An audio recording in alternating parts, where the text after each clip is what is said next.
ओम श्री साईनाथाय नमः। श्री साईं सच्चरित। आज हम श्री साईं सच्चरित में अध्याय 15 पढ़ने जा रहे हैं। श्री साईं सच्चरित अध्याय 15।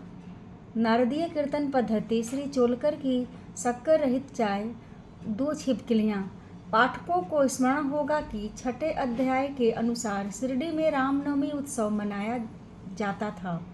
यह कैसे प्रारंभ हुआ और पहले वर्ष से इस अवसर पर कीर्तन करने के लिए एक अच्छे हरिदास के मिलने में क्या क्या कठिनाइयाँ हुईं, इसका भी वर्णन वहाँ किया गया है। इस अध्याय में दासगणों की कीर्तन पद्धति का वर्णन होगा। नारदीय कीर्तन पद्धति। बहुधा हरिदास कीर्तन करते समय एक लंबा अंगरखा और पूरी पोशाक पहनते हैं। वे सिर पर फेटा या साफा बांधते हैं और एक लंबा कोट तथा भीतर कमीज, कंधे पर गमछा और सदैव की भांति एक लंबी धोती पहनते हैं। एक बार गांव में कीर्तन के लिए जाते हुए दासगणु भव उपयुक्त रीति से सज धज कर बाबा को प्रणाम करने पहुँचे। बाबा उन्हें देखते ही कहने लगे, अच्छा दूल्हा राजा, इस प्रकार बन ठन कर कहाँ जा रहे हो? उत्तर मिला कि कीर्तन के लिए। बाबा ने पूछा कि कोट, गमछा और फेटे, इन सब की आवश्यकता ही क्या है? इनको अभी मेरे सामने ही उतारो। इस शरीर पर इन्हें धारण करने की कोई आवश्यकता नहीं है। दासगणों ने इन वस्त्रों को कभी नहीं पहना। वे सदैव कमर से ऊपर अंग खुले रखकर हाथ में करताल और गले में हार पहनकर ही कीर्तन करते थे।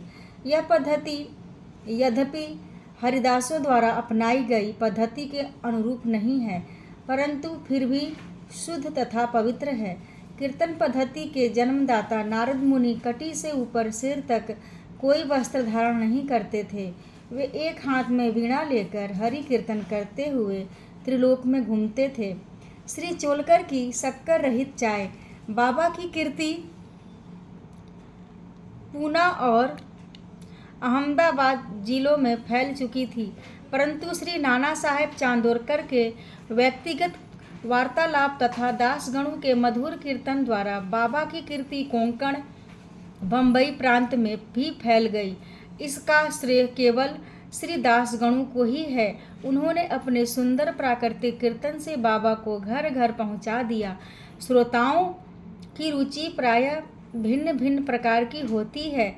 किसी को हरिदासों की विद्वता, किसी को भाव, किसी को गायन, तो किसी को चुटकुले तथा किसी को वेदांत विवेचन और किसी को उनकी मुख्य कथा रुचिकर प्रतीत होती है। परंतु ऐसे विरले ही हैं जिनके हृदय में संत कथा या कीर्तन सुनकर श्रद्धा और प्रेम उमड़ता हो। श्री दासगणों का कीर्तन श्रोताओं के हृदय पर स्थायी प्रभाव डालता था। एक ऐसी घटना नीचे दी है। एक समय ठाणे के श्री कोपिनेश्वर मंदिर में श्री दासगणु कीर्तन में श्री साईं बाबा का गुणगान कर रहे थे। श्रोताओं में एक चोलकर नामक व्यक्ति, जो ठाणे के दीवानी न्यायालय में एक अस्थायी कर्मचारी था, भी वहां उपस्थित था। दासगणु का कीर्तन सुनकर वह बहुत प्रभावित हुआ और मन ही मन बाबा को नमन कर प्रार्थना करने लगा कि हे बाबा, मैं एक निर्धन व्यक्ति हूँ और अपने कुटुंब का भरण पोषण भी भली भांति करने में असमर्थ हूँ। यदि मैं आपकी कृपा से विभागीय परीक्षा में उत्तीर्ण हो गया तो आपके श्री चरणों में उपस्थित होकर आपके निमित्त मिश्री का प्रसाद बांटूंगा। भाग ने पलटा खाया और चोलकर परीक्षा में उत्तीर्ण हो गया। उसकी नौकरी भी स्थायी हो गई। अब केवल संकल्प ही शेष रहा। शुभस्य शीघ्रम। श्री चोलकर निर्धन तो था ही और उसका कुटुंब भी बड़ा था, अतः वह शिरडी यात्रा के लिए मार्ग व्यय जुटाने में असमर्थ हुआ। ठाणे जिले में एक कहावत प्रचलित है कि नाड़े घाट व सहादी पर्वत श्रेणियाँ कोई भी सरलता पूर्वक पार कर सकता है, परंतु गरीब को उबरे घाट गृह चक्कर पार करना बड़ा ही कठिन होता है। श्री चोलकर अपना संकल्प शीघ्र पूरा करने के लिए उत्सुक थे।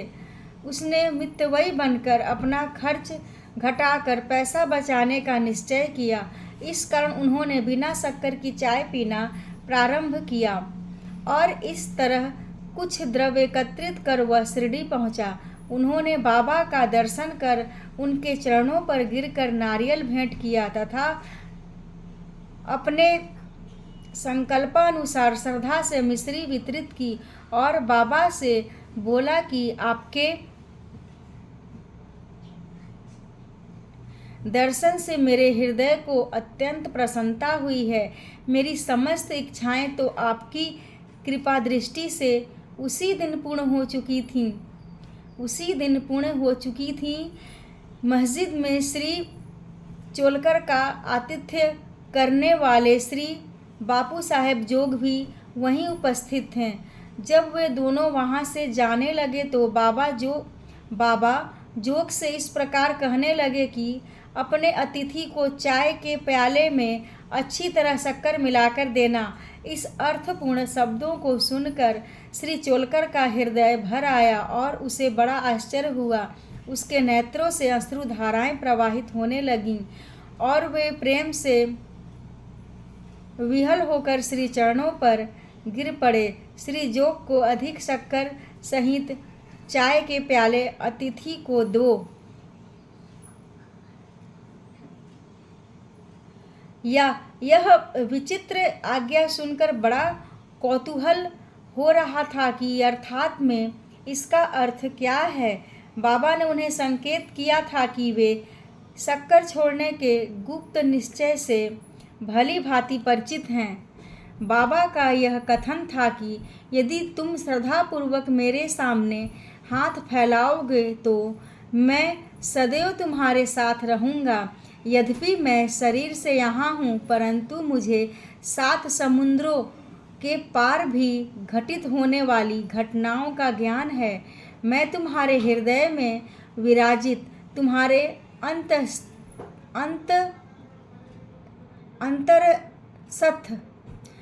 अंतरस्थ ही हूँ, जिसका तुम्हारे तथा समस्त प्राणियों के हृदय में वास है। उसकी ही पूजा करो। धन्य और सौभाग्यशाली वही है जो मेरे सर्वव्यापी स्वरूप से परिचित है। बाबा ने श्री चोलकर को कितनी सुंदर तथा महत्वपूर्ण शिक्षा प्रदान की। 2 छिपकलियों का मिलन। अब हम 2 छिपकलियों की कथा के साथ ही यह अध्याय समाप्त करेंगे। एक बार बाबा मस्जिद में बैठे थे कि उसी समय एक छिपकली चिक चिक करने लगी। कौतूहलवश एक भक्त ने बाबा से पूछा कि छिपकली के चिकचिकाने का क्या कोई विशेष अर्थ है? यह शुभ है या अशुभ?